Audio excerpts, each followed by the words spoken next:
India US trade deal deadlock over agri continues. Team ਉਹਨਾਂ ਦੀ ਵਾਪਸ ਚਲੀ ਗਈ ਹੈ। ਹੁਣ ਉਹ ਐਕਸਪੈਕਟ ਕਰਦੇ ਨੇ, ਉਹਨਾਂ ਦਾ ਇਹ ਕਹਿਣਾ ਜੀ ਕਿ ਅਸੀਂ ਆਪਣਾ ਸਟੈਂਸ ਦੇ ਦਿੱਤਾ ਹੈ। ਹੁਣ ਜੇ ਤਾਂ ਪ੍ਰੈਜ਼ੀਡੈਂਟ ਟਰੰਪ ਕੋਈ ਸਰਪ੍ਰਾਈਜ਼ ਦੇ ਦੇ ਕਿ ਵੀ ਉਹ ਇਸ ਸੈਕਟਰਸ ਨੂੰ ਮੰਨ ਜਾਏ, ਫਿਰ ਤਾਂ ਉਹ ਟ੍ਰੇਡ ਡੀਲ ਸਾਈਨ ਹੋਏਗੀ। ਅਦਰਵਾਈਜ਼ ਇਹ ਜਿਹੜੀ ਹੈ ਲਟਕ ਜਾਏਗੀ। ਟੈਰਿਫਸ ਵੱਲ ਗੱਲ ਅੱਗੇ ਵੀ ਵੱਧ ਸਕਦੀ ਹੈ। ਸੈਨੇਟਰ ਗ੍ਰਿੰਜ਼ਲੀ ਹੈ ਸਾਊਥ ਕੈਰੋਲਾਈਨਾ, ਉਹਨੇ ਇਹ ਕਿਹਾ ਕਿ ਵੀ ਅਸੀਂ ਇੰਡੀਆ ਦੀ ਇਕੋਨਮੀ ਤਬਾਹ ਕਰਕੇ ਰੱਖ ਦਿਆਂਗੇ ਜੇ ਇੰਡੀਆ ਨੇ ਜਿਹੜੀਆਂ ਰੂਸ ਦੇ ਖਿਲਾਫ ਸੈਂਕਸ਼ਨਸ ਲੱਗਣ ਤੋਂ ਬਾਅਦ ਵੀ ਉਸ ਤੋਂ ਆਇਲ ਖਰੀਦਿਆ। ਹੁਣ ਇਸ ਦੇ ਉੱਤੇ ਪੂਰੀ ਭੜਕੀ ਹੋਈ ਸੀ ਕਿ ਵੀ ਪਲਕੀ ਸ਼ਰਮਾ ਕਿ ਸਾਨੂੰ ਇਹ ਧਮਕੀਆਂ, ਇਹ ਸਮਝਦੇ ਕੀ ਨੇ, ਅਸੀਂ ਪਹਿਲਾਂ ਵੀ ਉਸ ਤੋਂ ਮੈਨੂੰ ਇਹ ਲੱਗਦਾ ਕਿ ਵੀ ਇਹ ਡੀਲ ਕਿਸੇ ਕੰਡੇ ਲੱਗੀ ਨਹੀਂ ਹੈ ਔਰ ਇਹੀ ਇਹਨਾਂ ਦਾ ਇਹ ਸਾਰੇ ਦਾ ਲਬੇ ਲਬਾਬ ਹੈ ਕਿ ਇੰਡੀਆ ਦੀ ਟੀਮ ਵਾਪਸ ਚਲੀ ਗਈ ਹੈ। ਬਲਫ ਜਾਂ ਝੂਠ ਇੰਡੀਆ ਦਾ ਜਿਹੜਾ ਹੁਣ ਤੱਕ ਅਮਰੀਕਾ ਦਾ ਇੱਕ ਤਬਕਾ ਇੰਡੀਆ ਡੈਮੋਕ੍ਰੇਸੀ ਤੇ ਲੈਂਡ ਆਫ ਗਾਂਧੀ ਤੇ ਲੈਂਡ ਆਫ ਯੋਗਾ ਤੇ ਲੈਂਡ ਆਫ ਮਿਸਟਿਸਿਜ਼ਮ ਦੇ ਥੱਲੇ ਟੋਲਰੇਟ ਕਰਦਾ ਰਿਹਾ, ਹੁਣ ਅਮਰੀਕਨਾਂ ਨੇ ਕਿਹਾ ਵੀ enough is enough, let we talk business, let we be very clear. Viewers welcome back on programme. So viewers ਗੱਲਬਾਤ ਕਰਨ ਜਾ ਰਹੇ ਹਾਂ ਕਿ ਵਿਊਅਰਸ ਇਹ ਜਾਪਦਾ ਹੈ ਕਿ ਭਾਰਤ ਅਮਰੀਕਾ ਟ੍ਰੇਡ ਡੀਲ ਕਿਸੇ ਪਾਸੇ ਲੱਗੀ ਨਹੀਂ ਲੱਗਦੀ। ਸੋ ਕਿਉਂਕਿ ਗੱਲਬਾਤ ਲਈ ਵਾਸ਼ਿੰਗਟਨ DC ਆਈ ਭਾਰਤੀ ਟੀਮ ਵਾਪਸ ਮੁੜ ਗਈ ਹੈ ਔਰ ਐਗਰੀਕਲਚਰ ਅਤੇ ਆਟੋ ਸੈਕਟਰ ਇਸ ਡੈਡਲੌਕ ਦਾ ਵੱਡਾ ਕਾਰਨ ਹਨ। ਸੋ ਇਸ ਬਾਰੇ ਆਪਾਂ ਗੱਲਬਾਤ ਕਰਨ ਜਾ ਰਹੇ ਹਾਂ ਔਰ ਨਾਲ ਜਿਹੜੇ ਤੁਹਾਡੇ ਲਾਈਵ ਮੈਸੇਜ ਨੇ ਉਹ ਵੀ ਆਪਾਂ ਸ਼ੇਅਰ ਕਰਨ ਜਾ ਰਹੇ ਹਾਂ। ਸੋ ਅਸੀਂ ਚਾਹਾਂਗੇ ਕਿ ਤੁਸੀਂ ਇਸੇ ਤਰ੍ਹਾਂ ਬੜੇ ਰਹਿਣਾ, ਦੇਖਣ ਸੁਣ ਲਈ, ਲਿਖਣ ਲਈ ਤੁਹਾਡਾ ਸਭ ਦਾ ਬਹੁਤ ਬਹੁਤ ਸ਼ੁਕਰੀਆ ਜੀ। ਡਾਕਟਰ ਸਾਹਿਬ ਕੀ ਕਹਿਣਾ ਚਾਹੋਗੇ? ਦੇਖੋ, ਪ੍ਰੈਜ਼ੀਡੈਂਟ ਟਰੰਪ ਜਦੋਂ ਆਪਣੇ ਕੈਂਪੇਨ ਵੇਲੇ ਵੀ ਔਰ ਚੁਣੇ ਜਾਣ ਤੋਂ ਬਾਅਦ ਵੀ ਰਿਪੀਟਡਲੀ ਇੰਡੀਆ ਨੂੰ ਕਹਿੰਦੇ ਸੀ ਕਿ ਕਿੰਗ ਆਫ ਟੈਰਿਫਸ, ਇਹ ਟਰਮ ਪ੍ਰੈਜ਼ੀਡੈਂਟ ਟਰੰਪ ਨੇ ਕੋਇਨ ਕੀਤੀ। ਫਿਰ ਉਹਨਾਂ ਨੇ ਕਿਹਾ ਕਿ ਵੀ ਇਹ ਬਹੁਤ ਹਾਰਡ ਬਾਰਗੇਨਰ ਨੇ ਇਹਨਾਂ ਦੇ ਨਾਲ ਔਰ ਇਹ ਅਮਰੀਕਾ ਦੇ ਲਈ ਜਿਹੜਾ ਇਹਨਾਂ ਨੇ ਕੋਈ ਥਾਂ ਨਹੀਂ ਦਿੱਤੀ, ਸਾਡੇ ਲਈ ਕੋਈ ਮਾਰਕੀਟ ਨਹੀਂ ਖੋਲ੍ਹੀ। ਇੱਥੇ ਜਿਹੜਾ ਹੈ ਉਹ ਜਿਹੜੇ ਨੇ ਮੌਜਾਂ ਮਾਣਦੇ ਨੇ, ਉਹਨਾਂ ਦੇ ਪ੍ਰੋਡਕਟ ਇੱਥੇ ਆਉਂਦੇ ਨੇ ਜਿਨ੍ਹਾਂ ਦੇ ਉੱਤੇ ਕੋਈ ਟੈਰਿਫ ਨਹੀਂ, ਸਾਡੇ ਉੱਤੇ ਇੰਨੇ % ਲਾਈ ਹੁੰਦੀ ਹੈ। ਫਿਰ ਜਦੋਂ ਉਹਨਾਂ ਨੇ ਪ੍ਰੈਜ਼ੀਡੈਂਟ ਟਰੰਪ ਨੇ ਓਵਰਆਲ ਆਪਣੀ ਇਹ ਸਾਰੀ ਟੈਰਿਫ ਪਾਲਿਸੀ ਕੀਤੀ ਔਰ ਫਿਰ ਇੰਡੀਆ ਨੇ ਇਹ ਕਿ ਜੀ ਅਸੀਂ ਬਾਈਲੈਟਰਲ ਡੀਲ ਸਾਈਨ ਕਰਾਂਗੇ ਅਮਰੀਕਾ ਦੇ ਨਾਲ ਔਰ ਉਸ ਦੀ ਨੈਗੋਸ਼ੀਏਸ਼ਨ ਸ਼ੁਰੂ ਹੋਈ। ਹੁਣ 6ਵਾਂ ਮਹੀਨਾ ਸ਼ੁਰੂ ਹੋ ਗਿਆ ਪ੍ਰੈਜ਼ੀਡੈਂਟ ਟਰੰਪ ਦੀ ਪ੍ਰੈਜ਼ੀਡੈਂਸੀ ਦਾ। ਫਿਰ ਇਹ ਆਇਆ ਕਿ ਜੀ ਫੁੱਲ ਜਿਹੜੀ ਟ੍ਰੇਡ ਡੀਲ ਹੈ ਉਹ ਸਾਈਨ ਹੁੰਦਿਆਂ ਜਾਂ ਉਹਦੇ ਉੱਤੇ ਅੰਡਰਸਟੈਂਡਿੰਗ ਹੁੰਦਿਆਂ ਤਾਂ ਵਕਤ ਲੱਗ ਸਕਦਾ ਹੈ।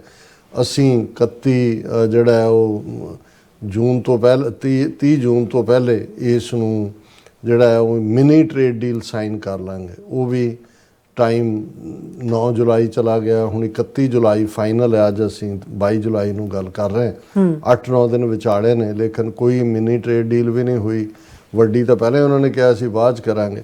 ਇਹ ਖਬਰ ਜਿਹੜੀ ਇਹਨਾਂ ਦੇ ਆਪਣੇ ਮੀਡੀਆ ਦੀ ਹੀ ਹੈ ਕਿ ਜਿਹੜੀ ਟੀਮ, ਕਿਉਂਕਿ ਇੰਡੀਆ ਦੀ ਟੀਮ ਜਿਹੜੀ ਹੈ ਨੈਗੋਸ਼ੀਏਸ਼ਨ ਕਰ ਰਹੀ ਸੀ ਸਾਰੀ ਡੀਲ ਨੂੰ, ਉਹ ਵਾਪਸ ਚਲੀ ਗਈ ਹੈ।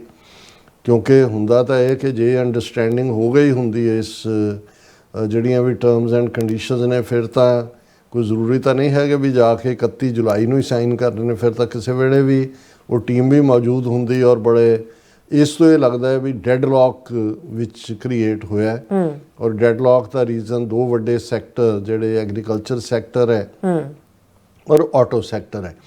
ਹੁਣ ਜਿਹੜਾ ਐਗਰੀਕਲਚਰ ਸੈਕਟਰ ਹੈ ਉਹਦੇ 'ਚ ਜੋ ਭਾਰਤ ਦਾ ਸਟੈਂਡ ਹੈ ਉਹ ਜ਼ਾਹਰ ਹੈ ਕਿ ਭਾਰਤ ਦੀ ਇਕੋਨਮੀ ਦਾ ਵੱਡਾ ਹਿੱਸਾ ਅੱਧਿਓਂ ਜ਼ਿਆਦਾ ਐਗਰੀਕਲਚਰ ਬੇਸਡ ਹੈ ਔਰ ਆਲਰੇਡੀ ਫਾਰਮਰਸ ਵੋਟ ਬੇਸ ਵੀ ਹੈ ਔਰ ਉਹਨਾਂ ਦੀ ਵੈਲਫੇਅਰ ਦੇ ਲਈ ਜੇ ਤੁਸੀਂ ਕੋਈ ਵੀ ਐਸਾ ਪਾਰਟ ਕਰੋਗੇ ਜਿਹੜਾ ਵਾਇਲੇਟ ਕਰੋਗੇ ਤੇ ਆਲਰੇਡੀ ਉਹਨਾਂ ਨੂੰ ਸਿੱਖ ਕਿਸਾਨ ਵੀ ਨਜ਼ਰ ਆਉਂਦੇ ਨੇ ਕਿ ਵੀ ਕਿਵੇਂ ਉਹਨਾਂ ਨੇ 3 ਖੇਤੀ ਕਾਨੂੰਨ ਜਿਹੜੇ ਅਡਾਨੀਆਂ ਨੂੰ ਉਹਨਾਂ ਦੇ ਸਾਈਲੋ ਬਣਾ ਕੇ ਦਿੱਤੇ ਸੀ ਔਰ ਉਹਨਾਂ ਦੇ ਮੁਫਾਦ ਲਈ ਸੀ, ਉਹਨਾਂ ਨੂੰ ਵਾਪਸ ਲੈਣੇ ਪਏ।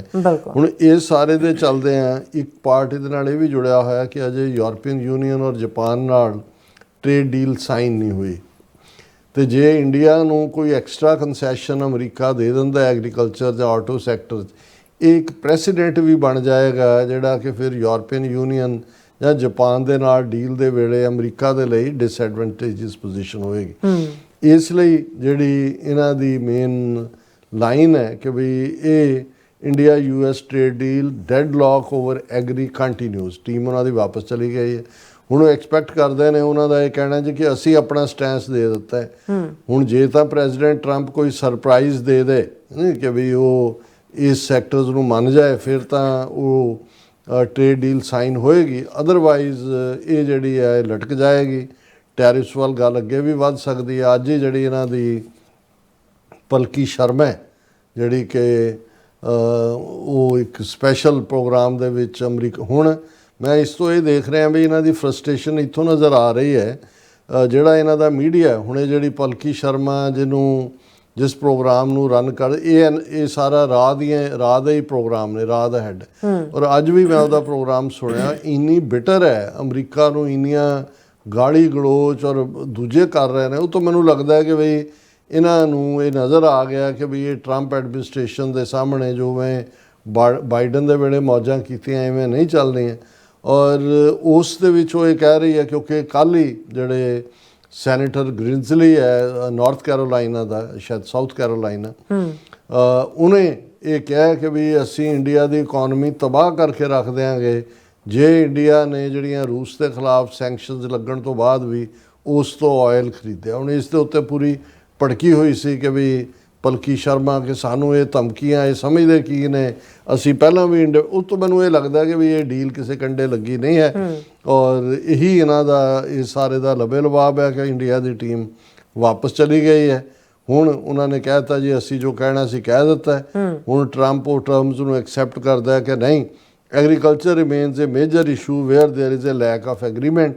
ਹੁਣ ਇਹ ਸਾਰੇ ਥੱਲੇ ਜਿਹੜਾ ਅਸੀਂ ਇਹ ਦੇਖ ਰਹੇ ਹਾਂ, ਕਲੋਜ਼ਲੀ ਇਹਨੂੰ ਮੋਨੀਟਰ ਵੀ ਕਰ ਰਹੇ ਹਾਂ, ਪਰ ਸਾਨੂੰ ਇਹ ਲੱਗਦਾ ਹੈ ਕਿ ਵੀ ਇਹਨਾਂ ਦਾ ਬਲਫ ਜਾਂ ਝੂਠ ਇੰਡੀਆ ਦਾ, ਜਿਹੜਾ ਹੁਣ ਤੱਕ ਅਮਰੀਕਾ ਦਾ ਇੱਕ ਤਬਕਾ ਇੰਡੀਆ ਡੈਮੋਕ੍ਰੇਸੀ ਤੇ ਲੈਂਡ ਆਫ ਗਾਂਧੀ ਤੇ ਲੈਂਡ ਆਫ ਯੋਗਾ ਤੇ ਲੈਂਡ ਆਫ ਮਿਸਟਿਸਿਜ਼ਮ ਦੇ ਥੱਲੇ ਟੋਲਰੇਟ ਕਰਦਾ ਰਿਹਾ ਹੈ, ਹੁਣ ਅਮਰੀਕਨਾਂ ਨੇ ਕਿਹਾ ਵੀ enough is enough, let we talk business, let we be very clear. ਤੁਸੀਂ ਦੱਸੋ ਵੀ ਤੁਹਾਡੇ ਛਿੱਕੂ 'ਚ ਕੀ ਹੈ ਤੇ ਅਸੀਂ ਦੱਸਦੇ ਹਾਂ ਵੀ ਸਾਡੀ ਚੰਗੇਰ ਦੇ ਵਿੱਚ ਕੀ ਹੈ। ਹੁਣ ਉਹਨਾਂ ਦਾ ਛਿੱਕੂ ਹੈ ਤੇ ਅਮਰੀਕਨਾਂ ਦਾ ਚੰਗੇਰ ਹੈ। ਔਰ ਹੁਣ ਇਹ ਦੇਖੋ ਕਿ ਵੀ ਇਸ ਚੰਗੇਰ ਤੇ ਛਿੱਕੂ ਦੀ ਲੜਾਈ 'ਚ ਇਵੈਂਚੁਅਲੀ ਛਿੱਕੂ ਜਿਹੜਾ ਹੈ ਉਹ ਖਿੱਚਿਆ ਜਾਣਾ ਉਹਨਾਂ ਦਾ। ਬਿਲਕੁਲ ਡਾਕਟਰ ਸਾਹਿਬ, ਤੁਹਾਡਾ ਬਹੁਤ ਬਹੁਤ ਸ਼ੁਕਰੀਆ। ਹੁਣ ਆਪਾਂ ਆਪਣੇ ਵਿਊਅਰਸ ਪਾਸੋਂ ਨੇ ਉਹ ਲੈਣ ਜਾ ਰਹੇ ਹਾਂ। ਧਰਮ ਸਿੰਘ ਜੀ ਸਾਡੇ ਪਹਿਲੇ ਵਿਊਅਰ ਨੇ, ਸਾਨੂੰ ਫਤਿਹ ਬੁਲਾਉਂਦੇ ਨੇ। ਵਾਹਿਗੁਰੂ ਜੀ ਕਾ ਖਾਲਸਾ, ਵਾਹਿਗੁਰੂ ਜੀ ਕੀ ਫਤਿਹ। ਨਿਹੰਗ ਸਿੰਘ ਜੀ, ਸੋਹਨ ਮਾਇਲ ਜੀ, ਸੁਖਜੀਵਨ ਬੱਚੂ ਜੀ, ਇੰਦਰਪ੍ਰੀਤ ਸਿੰਘ ਜੀ, ਫਿਰ ਇਸੇ ਤਰ੍ਹਾਂ ਖਾਨ ਬਨਾਰਸ ਜੀ ਔਰ ਇੰਦਰਪ੍ਰੀਤ ਸਿੰਘ ਜੀ। ਔਰ ਇਹ ਕਹਿੰਦੇ ਨੇ ਕਿ ਸਾਡਾ ਓਨਲੀ ਸ਼ੇਰ doctor Amarjit Singh ji, enough to break all Indian narratives, keep up the good work. ਬਹੁਤ ਬਹੁਤ ਸ਼ੁਕਰੀਆ ਵੀਰ Inderpreet Singh ji for the compliment ਜੀ। ਔਰ ਇਸੇ ਤਰ੍ਹਾਂ ਬਲਜੀਤ ਵਰਾਜ ਜੀ ਵੀ, ਔਰ ਇਸੇ ਤਰ੍ਹਾਂ ਅਮਰਜੀਤ ਸਿੰਘ ਸਾਨੀ ਜੀ ਵੀ, ਔਰ ਹੈਰੀ ਸਿੰਘ ਜੀ ਵੀ। ਇਹ ਵੀ ਕਹਿੰਦੇ ਖਾਲਿਸਤਾਨ ਦੇ ਨਾਲ ਹੀ ਪੰਜਾਬ ਤੇ ਖਾਲਿਸਤਾਨ ਵਿੱਚ ਵਸਦੇ ਲੋਕਾਂ ਦੀ ਜ਼ਿੰਦਗੀ ਸੁਧਰੇਗੀ, ਹਿੰਦੁਸਤਾਨ ਫੇਲ ਸਟੇਟ ਹੈ। ਬਿਲਕੁਲ, ਮੁਲਕ ਜਿਹੜਾ ਹੈ, ਹੈਰੀ ਸਿੰਘ ਜੀ ਬਿਲਕੁਲ ਤੁਸੀਂ ਠੀਕ ਕਿਹਾ। ਜਦੋਂ ਅਸੀਂ ਸਰਬੱਤ ਦਾ ਭਲਾ ਵੀ ਮੰਗਦੇ ਹਾਂ ਦੋ ਵੇਲੇ ਦੀ ਅਰਦਾਸ ਦੇ ਵਿੱਚ, ਤੇ ਜੇ ਤੁਹਾਡੇ ਕੋਲ ਆਪਣੇ ਫੈਸਲੇ ਆਪ ਕਰਨ ਦਾ ਹੱਕ ਨਹੀਂ ਹੈ, ਤੁਸੀਂ ਕਿਸੇ ਦਾ ਭਲਾ ਵੀ ਕੀ ਕਰੋਗੇ। ਜਦੋਂ ਚੋਰਾਂ ਦੇ ਹੱਥ, ਬਦਮਾਸ਼ਾਂ ਦੇ ਹੱਥ, ਜਿਹਨੂੰ ਚਰਚਲ ਨੇ ਕਿਹਾ ਸੀ ਕਿ ਮੈਨ ਆਫ ਸਟਰਾ, ਕੱਖੋਂ ਹੌਲੇ ਲੋਕ, ਉਹਨਾਂ ਦੇ ਹੱਥ 'ਚ ਹਕੂਮਤ ਹੈ ਤੇ ਲੋਕਾਂ ਦੀ ਭਲਾਈ ਕੀ ਹੋਣੀ ਹੈ। ਬਿਲਕੁਲ, ਗੁਰਵਿੰਦਰ ਮਾਨ ਜੀ ਵੀ, ਰਾਜਨਪ੍ਰੀਤ ਸਿੰਘ ਜੀ ਵੀ, ਹੈਰੀ ਸਿੰਘ ਜੀ, ਪੰਜਾਬੀ ਸੂਬੇ ਟਾਇਰ ਅਮਨੀ ਆਪਣੀ ਜ਼ੁਬਾਨ ਹਿੰਦੀ ਦੱਸਣ ਲੱਗਿਆਂ ਸਾਰੀ ਹਿਸਟਰੀ ਦੇਖੋ। ਔਰ ਨਰਿੰਦਰ ਸਿੰਘ ਜੀ ਔਰ ਫਿਰ ਇਸੇ ਤਰ੍ਹਾਂ ਇੰਦਰਜੀਤ ਸਿੰਘ ਸੰਧੂ ਜੀ ਵੀ, ਔਰ ਮਜ਼ਰ ਇਕਬਾਲ ਜੀ ਵੀ ਸਲਾਮ ਕਹਿੰਦੇ ਨੇ ਤੁਹਾਨੂੰ। ਔਰ ਪਰਮਿੰਦਰ ਜੀ ਵੀ, ਮਾਰਗਦਰਸ਼ਨ ਜੀ, ਪੰਜਾਬ ਦੇ ਵਿੱਚ ਸਿੱਖਾਂ ਦੀਆਂ ਪੱਗਾਂ ਕਹਿੰਦੇ ਲੱਥਦੀਆਂ ਰੋਨੋ, ਓਕੇ। ਔਰ ਗੁਰਵਿੰਦਰ, ਔਰ ਇਸੇ ਤਰ੍ਹਾਂ ਮੁਹੰਮਦ ਜੌਨ ਜੀ ਕਹਿੰਦੇ doctor Sahib and Neelam Kaur ਭੈਣ ਜੀ, ਅਸਲਾਮ ਵਾਲੇਕਮ। ਵਾਲੇਕਮ ਸਲਾਮ, ਸਤਿ ਸ਼੍ਰੀ ਅਕਾਲ। ਵਾਲੇਕਮ ਸਲਾਮ। ਜਗਤਾਰ ਸਿੰਘ ਗੋਲਡੀ ਜੀ ਵੀ, ਔਰ ਮਜ਼ਰ ਇਕਬਾਲ ਜੀ ਕਹਿੰਦੇ डॉक्टर साहब सितंबर 2025 को यूएसए रशियन चीन लीडर की मुलाकात चाइना में होगी, हो रही है। हाँ। और फिर कहते खालसा जिंदाबाद, मोहम्मद जॉन जी कहते ने, और सिंह गरचा जी भी, बिलहाल अहमद जी कहते अस्सलाम वालेकुम डॉक्टर साहब, sister Neelam Kaur ji, very heavy rain here in Lahore, morning like full night. बहुत शुक्रिया बिलाल अहमद जी, तुसी लाहौर दे ਮੌਸਮ ਬਾਰੇ ਜਦੋਂ ਤਬਸਰਾ ਕਰਦੇ ਹੋ ਤਾਂ ਇੱਕਦਮ ਮਨ ਦੀਆਂ ਨਜ਼ਰਾਂ ਲਾਹੌਰ ਪਹੁੰਚ ਜਾਂਦੀਆਂ ਨੇ ਉਸ ਗੁਰੂਆਂ ਦੀ ਧਰਤੀ ਦੇ ਉੱਤੇ ਜਿਹੜਾ ਉਸ ਨੂੰ ਸਜਦਾ ਕਰਨ ਦੇ ਲਈ। और फिर इसी तरह अमन सिंह खालसा जी भी, और फिर गवर्नर जी कहते हैं कि I am happy with the people who right has last name Singh nothing more. ਬਿਲਕੁਲ। ਔਰ ਇਹ ਇੱਕ ਨਵੀਂ ਜਨਰੇਸ਼ਨ 'ਚ ਇੱਕ ਫੈਸ਼ਨ ਜਿਹਾ ਬਣ ਗਿਆ ਵੀ ਸਿੰਘ ਔਰ ਕੌਰ ਲਫ਼ਜ਼ ਗਾਇਬ ਕਰ ਦਿੰਦੇ ਨੇ।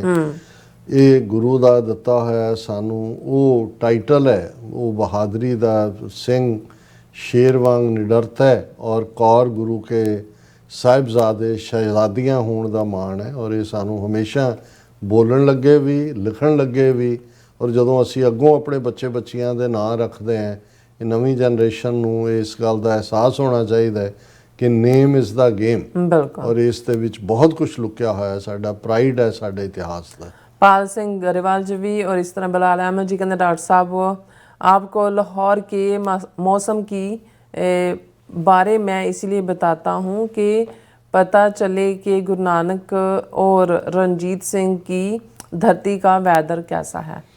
ਬਿਲਕੁਲ ਬਿਲਾਲ ਸਾਹਿਬ, ਤੁਸੀਂ ਠੀਕ ਫਰਮਾਇਆ। ਅੱਜ ਹੀ ਸਾਡੇ ਮਿੱਤਰ ਨੇ ਮਲਕ ਸਾਹਿਬ, ਉਹ ਅਕਸਰ ਕਾਲ ਕਰ ਲੈਂਦੇ ਨੇ, ਤੇ ਅੱਜ ਜਦੋਂ ਗੱਲ ਚੱਲ ਰਹੀ ਸੀ ਪਾਕਿਸਤਾਨ ਦੇ ਹਵਾਲੇ ਨਾਲ, ਉਹ ਕਹਿਣ ਲੱਗੇ ਜੀ ਜੋ ਮਰਜ਼ੀ ਹੋਏ ਪਾਕਿਸਤਾਨ ਲਈ ਹਮੇਸ਼ਾ ਸਾਡਾ ਸੌਫਟ ਕਾਰਨਰ ਰਹਿਣਾ ਹੀ ਰਹਿਣਾ। ਔਰ ਫਿਰ ਉਹਨਾਂ ਨੇ ਕਿਹਾ ਵੀ ਸਾਡੀ ਬਾਬੇ ਨਾਨਕ ਦੀ ਧਰਤੀ ਹੈ, ਉੱਥੇ ਜੋ ਮਰਜ਼ੀ ਹੋਏ, ਕੱਲ ਨੂੰ ਬੀਤੇ ਕੱਲ ਕੀ ਹੋਇਆ ਸੀ, ਕੱਲ ਦੇ ਕੱਲ ਨੂੰ ਕੀ ਹੋਏਗਾ, ਲੇਕਿਨ ਸਿੱਖਾਂ ਦੇ ਲਈ ਹਮੇਸ਼ਾ ਹੀ। ਔਰ ਮੈਂ ਕਿਹਾ ਜੀ ਮੈਂ ਤਾਂ ਅਕਸਰ ਇਹ ਕਹਿੰਦਾ ਵੀ ਪਾਕਿਸਤਾਨ ਦੇ ਵਛਿੰਦੇ ਮੁਸਲਮਾਨਾਂ ਦੇ ਲਈ ਤਾਂ ਉਹਨਾਂ ਦੀ ਮਦਰਲੈਂਡ, ਫਾਦਰਲੈਂਡ, ਹੋਮਲੈਂਡ ਇਹ ਹੈ।